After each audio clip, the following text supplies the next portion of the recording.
Hello friends, royal सिक्खो YouTube channel में आपका स्वागत है।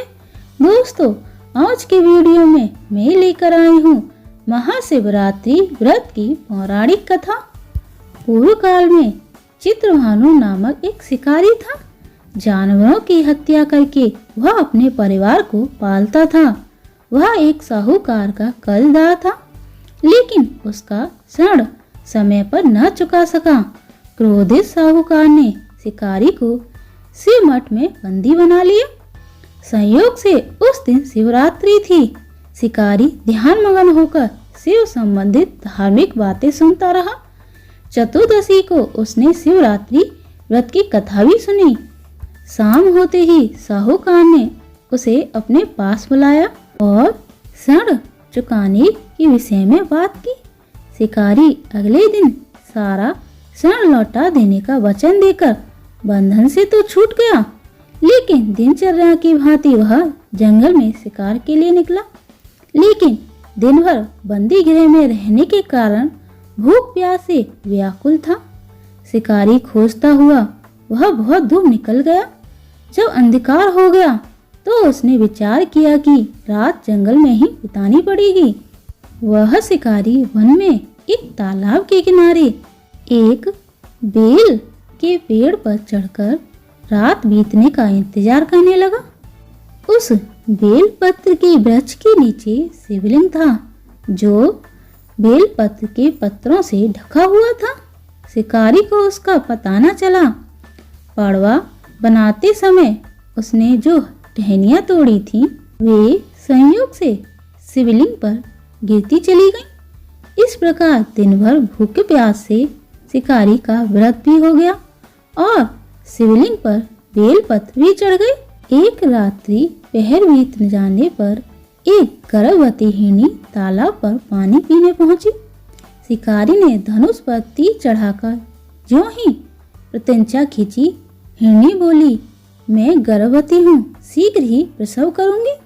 तुम एक साथ दो जीवों की हत्या करोगे, जो कि ठीक नहीं है। मैं बच्चे को जन्म देकर शीघ्र ही तुम्हारे समस्त प्रस्तुत हो जाऊंगी, तब मान लेना। शिकारी ने प्रत्यंचा ढीली कर दी और हिरनी जंगली झाड़ियों में लुप्त हो गई। प्रत्यंचा चढ़ाने तथा ढीली करने के वक्त कुछ बेलपत्र नासह ही टूटकर शिवलिंग पर गिर गए। इस प्रकार उससे अनजाने में प्रथम पहर का पूजन भी संपन्न हो गया। कुछ ही देर बाद एक और हिरनी उधर से निकली। शिकारी की प्रसन्नता का ठिकाना न रहा। समीप आने पर उसने धनुष पर बाण चढ़ाया। तब उसे देखकर हिरनी ने विनम्रता पूर्वक निवेदन किया, हे शिकारी, मैं थोड़ी देर पहले श्रतु से निवृत्त हुई हूँ। मैं कामातुर विरहिणी हूँ, अपने प्रिय की खोज में भटक रही हूँ। मैं अपने पति से मिलकर शीघ्र ही तुम्हारे पास आ जाऊंगी। शिकारी ने उसे भी जाने दिया। 2 बार शिकार को खोकर उसका माथा ठनका। वह चिंता में पड़ गया। रात्रि का आखिरी पहर बीत रहा था।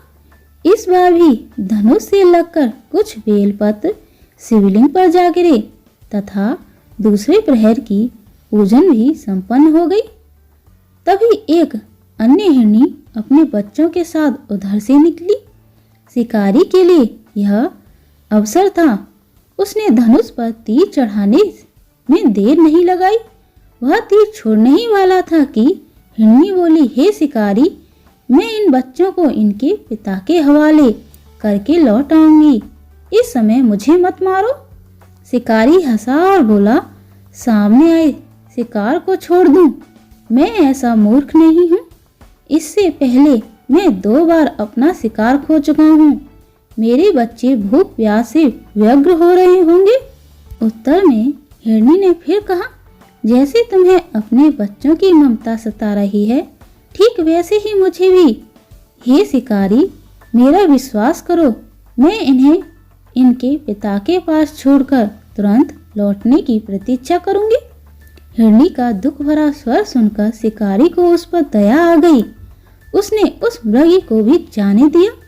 शिकारी के अभाव में तथा भूख प्यास से व्याकुल शिकारी अनजाने में ही बेल वृक्ष पर बैठा बेलपत्र तोड़ तोड़कर नीचे फेंकता रहा। ओ फटने को हुई तो एक हष्ट पुष्ट मृग उसी रास्ते पर आया। शिकारी ने सोच लिया कि इसका शिकार मैं अवश्य करूंगा। शिकारी की तनी प्रत्यंचा देखकर मृग विनती स्वर में बोला, हे शिकारी, यदि तुमने मुझसे पूर्व आने वाली 3 मृगियों तथा छोटे छोटे बच्चों को मार डाला है तो मुझे भी मारने में विलंब न करो, ताकि मुझे उनके वियोग में एक क्षण भी दुख न सहना पड़े। मैं उन हिड़ियों का पति हूँ। यदि तुमने उन्हें जीवन दान दिया है तो मुझे भी कुछ क्षण के लिए जीवन देने की कृपा करें।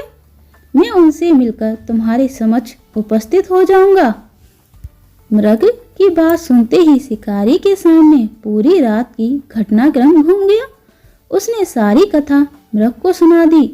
तब मृग ने कहा, मेरी 3 पत्नियों जिस प्रकार प्रतीक्षाबंद होकर गई हैं, मेरी मृत्यु से अपने धर्म का पालन नहीं कर पाएंगी। अतः जैसे तुमने उन्हें विश्वास पात्र मानकर छोड़ा है, वैसे ही मुझे भी जाने दो। मैं उन सब के साथ तुम्हारे सामने शीघ्र ही उपस्थित होता हूँ। शिकारी ने उसे भी जाने दिया। इस प्रकार प्रातः हो गई। उपवास, रात्रि जागरण तथा शिवलिंग पर बेलपत्र चढ़ने से अनजाने में ही और शिवरात्रि की पूजा पूर्ण हो गई। पर अनजाने में ही की हुई पूजन का परिणाम उसे तत्काल मिला। शिकारी का हिंसक हृदय निर्मल हो गया। उसमें भगवत शक्ति का वास हो गया। थोड़ी ही देर बाद वह मृग सहपरिवार शिकारी के समक्ष उपस्थित हो गया ताकि वह उनका शिकार कर सके। किंतु जंगली पशुओं की ऐसी सत्यता एवं सामूहिक प्रेम भावना देखकर शिकारी को बड़ी ग्लानि हुई। उसने मृग परिवार को जीवन दान दे दिया। अनजाने में शिवरात्रि के व्रत का पालन करने पर भी शिकारी को मोक्ष की प्राप्ति हुई। जब मृत्यु काल में यमदूत उसके जीवन को लेने आए तो शिवगणों ने उन्हें वापस भेज दिया तथा शिकारी को शिवलोक में ले गए। शिवजी की कृपा से ही अपने इस जन्म में राजा चित्रभानु अपने पिछले जन्म को याद रख पाए तथा महाशिवरात्रि के महत्व को जानकर उसका अगले जन्म में भी पालन कर पाए। ओम नमः शिवाय। ओम नमः शिवाय।